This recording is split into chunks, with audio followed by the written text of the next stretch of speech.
Bienvenue dans Épargnez-moi les détails, le podcast qui booste vos envies d'investir. L'épargne est un enjeu de société. Vous voulez passer d'épargnant à investisseur? Alors ce podcast est fait pour vous.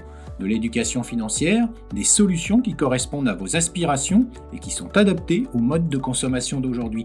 Je suis Didier Testo, journaliste, fondateur de la Bourse et la Vie TV, et chaque mois, je recevrai Christophe Descohan, le fondateur de MoneyOne.fr. Il cassera les codes, sortira des sentiers battus financiers et réinventera l'épargne immobilière pour une nouvelle vision de vos finances personnelles. Christophe Descohan, bonjour. Bonjour Didier. Alors, vous revenez de loin du CES de Vegas. Vous êtes allé voir tout ce qui se passait dans le domaine de la tech à Vegas, mais vous êtes allé aussi voir les fintech.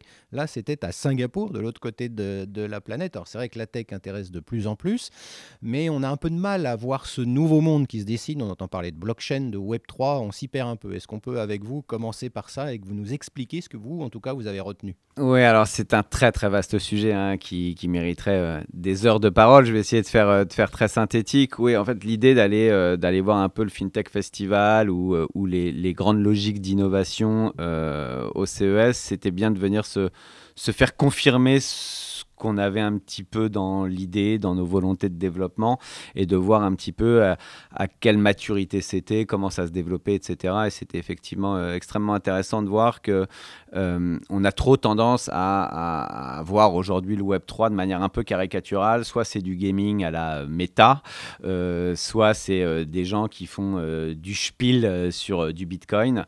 C'est bien au-delà de ça. Et pour notre industrie, qu'elle soit la distribution de produits d'épargne ou qu'elle soit l'asset management, la gestion d'actifs en tant que telle, il y a des sujets qui sont fondamentaux à traiter puisqu'ils vont avoir une influence très importante dans les années à venir. La blockchain en est un, ça incontestablement. Les logiques de tokenisation. Sur des approches marketing, les logiques de NFT, on a trop tendance à croire que le NFT, c'est j'achète une œuvre d'art 150 000 fois le prix que ça vaut, mais il y a moult sujets marketing et communication derrière ces technologies-là.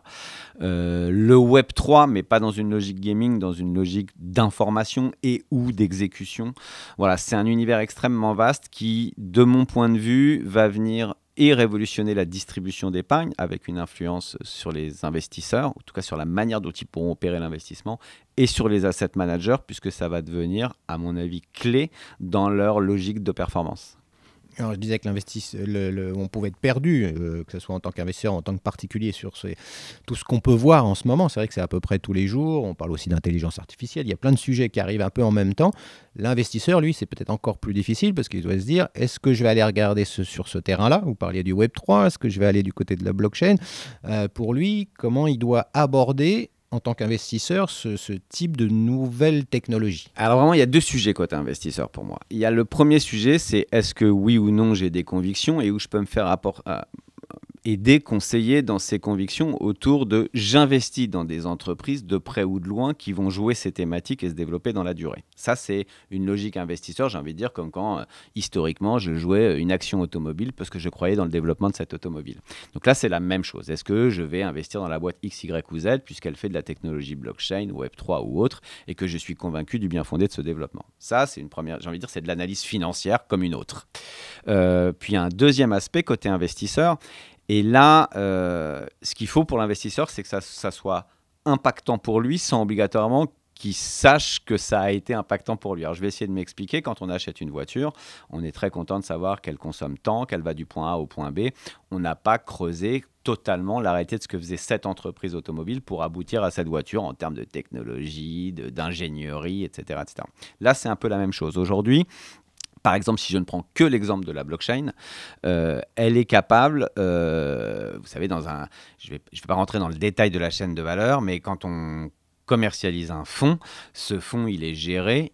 Pour être géré, il utilise X intermédiaires, des teneurs de compte, des transferts adjoints, voilà, des back middle. Il y a des gérants qui utilisent eux-mêmes des outils, etc., etc. Puis il y a un distributeur, puis il y a une compagnie d'assurance ou autre.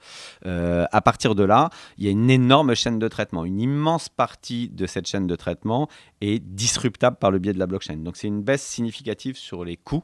Quand on baisse les coûts en asset management, on optimise la performance. Donc pour l'investisseur, c'est important que des acteurs qui lui distribuent ou qui le gèrent prennent conscience de cette réalité-là, puisque ça peut être un impact positif et ça rend compétitif par rapport aux autres compétiteurs. Un autre élément, par exemple, toujours qui est plus ou moins connecté à la blockchain, c'est les logiques de tokenisation. Je fais très schématique, mais quand on tokenise quelque chose de non coté, un fonds de private equity, un fonds immobilier ou autre, et qu'on permet de le négocier dans ce qu'on appelle la finance décentralisée, le DeFi, et bien à partir de là, on peut rendre liquide quelque chose qui originellement a une liquidité relative. Et donc, on crée un nouvel univers des possibles dans l'investissement de certaines classes d'actifs. Donc, toutes ces réalités-là, il faut les creuser, il faut les analyser et il faut les mettre en ce qu'on appelle en proof of concept, c'est-à-dire il faut faire en sorte que comment ça se passe dans la vraie vie, en cas d'utilisation, en cas d'usage, de manière à optimiser tout le modèle. Ça vous a clairement conforté dans votre vision du digital et le fait qu'il y avait énormément d'opportunités dans le digital à venir. Complètement. Alors, on était déjà, nous, nativement convaincus, on va dire. Là, ça a complètement confirmé. D'abord parce que d'une année sur l'autre, l'accélération de cette réalité est exponentielle. Si on prend juste l'exemple du CES, voilà, le hall, il a été multiplié par 4 en termes de taille. C'est pas que pour le plaisir, c'est parce qu'il y a un vrai business. On voit la logique de digital asset, les flux qui sont en train de passer par une finance décentralisée qui était anecdotique, qui sont exponentielles. Alors, quand on le compare à la manne globale, ça reste évidemment quelque chose de relatif par rapport aux encours historiques qui ont été constitués. Si on regarde exclusivement les flux, ça commence à devenir très significatif. C'est donc les stocks de demain qui sont en train de se constituer par le biais de ces canaux. On ne peut pas le nier, ça me paraît impossible. Merci beaucoup, Christophe Descot. Merci. MoneyOne.fr, investir, maintenant c'est comme ça.